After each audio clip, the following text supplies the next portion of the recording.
नमस्कार, स्वागत है आपका। मैं हूं आपके साथ शिवानी भदौरिया। केंद्रीय चुनाव आयोग ने सोमवार शाम को पार्टी के स्टेटस को लेकर बड़ा फैसला लिया। इलेक्शन कमीशन ने 3 बड़ी पार्टियों राष्ट्रीयवादी कांग्रेस, तृणमूल कांग्रेस और भारतीय कम्युनिस्ट पार्टी का राष्ट्रीय पार्टी का दर्जा खत्म कर दिया है, जबकि आम आदमी पार्टी को राष्ट्रीय पार्टी का दर्जा दे दिया है, जिसके बाद अब देश में सिर्फ 6 ही पार्टी को नेशनल पार्टी का दर्जा प्राप्त है। लेकिन सवाल यह है कि इस फैसले के बाद किस पार्टी को कितना नुकसान और फायदा पहुंचने वाला है। देखिए हमारी एक खास रिपोर्ट। ममता बनर्जी और शरद पवार समेत कई नेताओं और राजनीतिक पार्टियों को चुनाव आयोग से बड़ा झटका लगा है।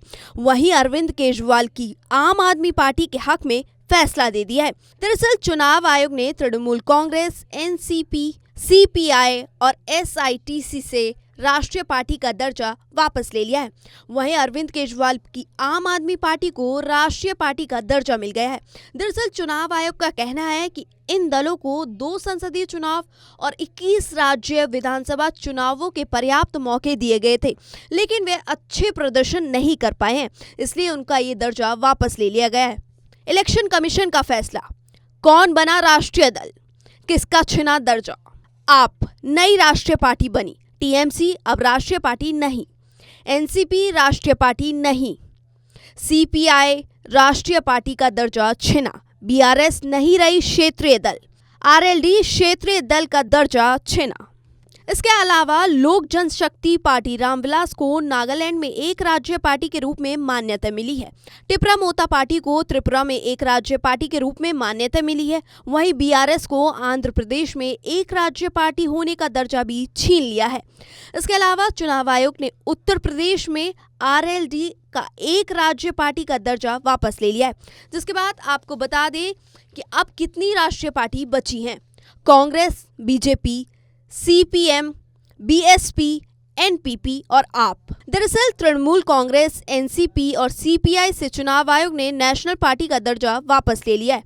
इसके पीछे की वजह है देश भर में इन तीनों पार्टियों का वोट शेयर 6% से कम हो गया है। इससे पहले बहुजन समाज पार्टी के साथ भी ऐसा हो चुका है और उसका भी राष्ट्रीय पार्टी का दर्जा वापस ले लिया गया था। वहीं आपको बता दें कि कैसे मिलता है राष्ट्रीय पार्टी का दर्जा। 4 या ज्यादा राज्यों में क्षेत्रीय दल का दर्जा हो, या फिर पार्टी को कम से कम 4 राज्यों में 6% वोट मिले हो, पिछले लोकसभा चुनावों में कम से कम 4 सीटें जीती हो, 3 राज्यों में लोकसभा की कम से कम 2 सीटें जीती हो। वहीं आम आदमी पार्टी इसलिए राष्ट्रीय पार्टी बन गई है क्योंकि उसे मुकाम पाने के लिए केवल 6% वोट शेयर की जरूरत थी, फिर चाहे वो गुजरात के चुनाव में मिलता है या फिर हिमाचल प्रदेश के चुनाव में। हालांकि आपको 13% वोट शेयर केवल गुजरात में ही मिल गया, वो राष्ट्रीय पार्टी बन गई है। लेकिन अब कानूनी लड़ाई लड़ने के बाद अब आप पार्टी ने राष्ट्रीय पार्टी का दर्जा हासिल कर लिया है। हालांकि राष्ट्रीय पार्टी बनने के बाद आम आदमी पार्टी को कई बड़े फायदे मिल सकते हैं। नेशनल पार्टी स्टेटस के फायदे। इलेक्शन सिंबल पूरे देश में एक रहता है। पार्टी के 40 स्टार प्रचारक हो सकते हैं। स्टार प्रचारकों का खर्च उम्मीदवार के खाते में नहीं जुड़ता है। पार्टी हेडक्वार्टर के लिए सरकारी जमीन मिलती है। नामांकन में सिर्फ एक प्रस्तावक की जरूरत होती है। दूरदर्शन और आकाशवाणी पर प्रचार के लिए समय मिलता है। वहीं आम आदमी पार्टी को अब राष्ट्रीय पार्टी के तौर पर जाना जाएगा। आयोग का कहना है कि पार्टियों के पिछले चुनावों में प्रदर्शन को देखकर यह फैसला लिया गया है। तीनों पार्टियों से राष्ट्रीय पार्टी का दर्जा छीनने से काफी नुकसान होगा, लेकिन आपके लिए यह फैसला बूस्टर का काम करेगा।